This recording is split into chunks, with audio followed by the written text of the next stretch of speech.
Para quem gosta de ficar brisando, escutando música, algo comum é tentar perceber quais tipos de sons despertam certas sensações. Todo mundo tem a mania de escutar alguma banda ou gênero em um determinado mood, e é daí que veio grande parte das inovações no consumo de música dos últimos anos. Mas voltando ao lance de usar um som para criar um clima, uma sonoridade que tem isso como principal característica é a ambient music. Bom, o nome é óbvio, se trata de produções que tentam reproduzir através do som um ambiente, seja ele real ou fantasioso. A maioria da galera que produz ambient music faz um som mais instrumental, como se fosse um poema sonoro, onde cada nota, cada interlúdio tem uma textura diferente, assim como é um ambiente com vários aspectos. Parando pra pensar, deve ser uma treta fazer esse lance de, entre aspas, paisagem sonora. Então, ambient music é coisa de nerd da música? Calma, não é bem por aí. Muita coisa na música pop foi e é influenciada pela ambient music até hoje, principalmente quando um artista quer dar profundidade ao seu trabalho, juntando a produção com o conceito daquilo que ele quer fazer. Brisando em cima disso, nesse vídeo a gente vai falar um pouco sobre como esse tipo de som se tornou um dos principais aliados de quem quer relaxar, por exemplo. Mas já adiantando, não é exatamente focado em que é a ambient music ou a história desse gênero. Afinal, desde quando surgiu, essa sonoridade foi sendo explorada em diversos lugares simultaneamente com o avanço da tecnologia, então existem várias histórias da ambient music e não apenas uma.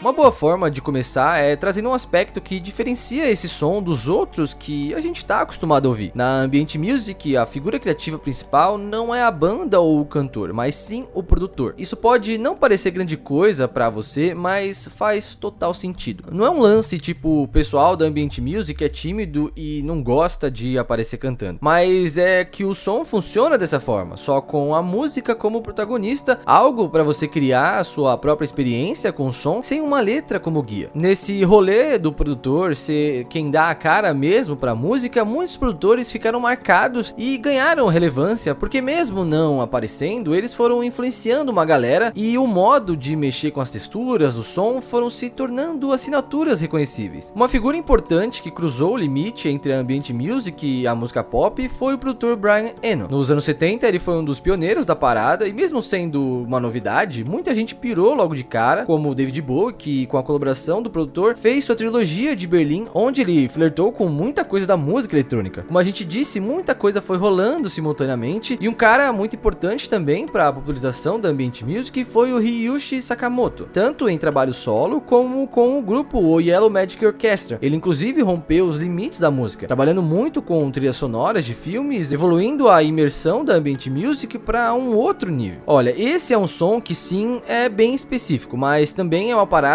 que é fonte de inspiração para outros sons mais acessíveis. Lembra quando a gente disse que atualmente muitos artistas pegam elementos da ambient music para conceituar melhor os seus álbuns? Então, uma artista super grande que fez isso de forma bem sacada foi a Billie Eilish. Calma, a gente não tá dizendo que a Billie Eilish faz ambient music, tá? Não precisa surtar, tá tudo bem. Mas o que é legal observar no disco de estreia dela é que, como ela explicou várias vezes, o conceito do álbum, ela tentando retratar suas dificuldades para dormir, em como pesadelos e até a paralisia do sono a atormentavam. Para isso, o produtor, irmão dela, o Phineas, teve todo um cuidado de transformar um som final do álbum em uma ambientação que lembrasse como é estar dentro de uma mente nessa situação. Aliás, muito desse lance aí, a ASMR, vem disso. Bom, hoje em dia, quem não é muito familiarizado com o som, acha que ambient music é música para relaxar. Assim, existem várias vertentes da ambient music, mas a que ficou conhecida mesmo é essa mais lenta, com sintetizadores climáticos. E realmente teve uma galera que fritou nessa ideia de usar a música como uma forma de meditação. Hoje em dia tem até umas pesquisas nesse sentido de frequências sonoras que ajudam a harmonizar a mente, vamos dizer assim. Outra parada que tem influência da ambient music são esses produtores de lo-fi hip hop e vaporwave que também focam em fazer um som que relaxe. A gente não deixou claro aqui, mas é bom dizer que apesar de ser conhecido como um subgênero da música eletrônica, a ambient music pode ser feita com qualquer tipo de instrumento instrumento, até com sons aleatórios mesmo. É que com o tempo, a tecnologia dos instrumentos eletrônicos deixa tudo mais imersivo em termos de possibilidades de som. Então, quando alguém fala que ambient music é música para relaxar, não tá errado. É só uma definição limitada. Até porque, quando esse som surgiu, foi com um propósito experimental para aí sim conceitos serem formados em cima disso. Um exemplo disso foi quando o compositor William Basinski fez o conjunto de álbuns chamado de Disintegration Loops. Ele tinha umas fitas de materiais gravados no começo dos anos 80, daí em 2001 ele resolveu digitalizar aquelas fitas, só que no processo o material se deteriorou e com isso o som foi totalmente modificado. O que parecia ser um desastre virou uma nova ideia e a partir dali ele tratou o som daquilo com que ele conseguiu digitalizar e fez verdadeiras colagens sonoras, adicionando em cima toda uma nova camada de sintetizadores e programadores. O mais louco dessa história é que ele morava em Nova York na época e o dia em que ele terminou esse trampo foi justamente 11 de setembro de 2001. Ele estava com alguns amigos em casa ouvindo o resultado final quando aconteceu a tragédia. Daí do terraço ele decidiu registrar fotos do dia entardecendo em meio à fumaça e o caos. O clima melancólico e trágico das fotos combinou com o som que ele tinha feito. Então ele resolveu usar as fotos de capa para cada um dos 4 álbuns. Ou seja, na ambient music tudo pode ter um significado e o ponto de partida de inspiração pode ser qualquer coisa, não apenas relaxar. Na música atual, a ambient music não parece apenas na sua forma mais crua e específica, mas também junto com outros estilos, em trabalhos de artistas que gostam de juntar o experimental ao pop. Bom, se você acompanha esse canal, provavelmente você deve escutar indie, né? Assim como a gente citou o exemplo da Billie Eilish e seu irmão produtor Phineas, o indie tem muitos exemplos de experimentação com ambient music. Para ficar fácil assim a compreensão, vamos falar de 2 bandas bem grandes que fizeram isso assim de forma bem clara. A primeira é o The 1975. O vocalista, o Matt Healy, já chegou até a entrevistar o produtor Brian Eno e disse que ele é o cara que ele quer mais colaborar na vida. No som da banda, essa influência aparece mais claro nos 2 últimos álbuns, onde as relações virtuais são o principal tema conceitual. Para isso, a banda de Manchester usou timbres robóticos que lembram pop-ups e inteligência artificial para ambientar essa rede virtual presente nos álbuns. Outra banda que quase ninguém conhece que fez algo parecido foi o Arctic Monkeys. Pois é, no último álbum, no Tranquility Base, o objetivo de Alex Turner foi fazer a trilha sonora do seu hotel e cassino na lua. A história você conhece, ele deixou as guitarras de lado, abraçou o piano e teclados vintage, experimentando com estilos como a lounge music, que também tem muito dessa vibe de representar sonoramente o ambiente. Se a gente parar pra pensar na galera mais eletrônica do indie, então assim, nossa, aí que não vai faltar exemplo mesmo. Caribou, Fortity, Panda Bear, Kelly Lee Owens, enfim, tem toda uma galera aí pra você dar uma sacada depois. Aqui no Brasil também tem uma galera atual que tem feito um trampo fino na ambient music. Um som aqui que me pegou recentemente foi o trampo do Daniel Kowalski. Ele é produtor e pianista que já tem uma carreira como músico de estúdio e compositor e que desde o ano passado já lançou 4 álbuns.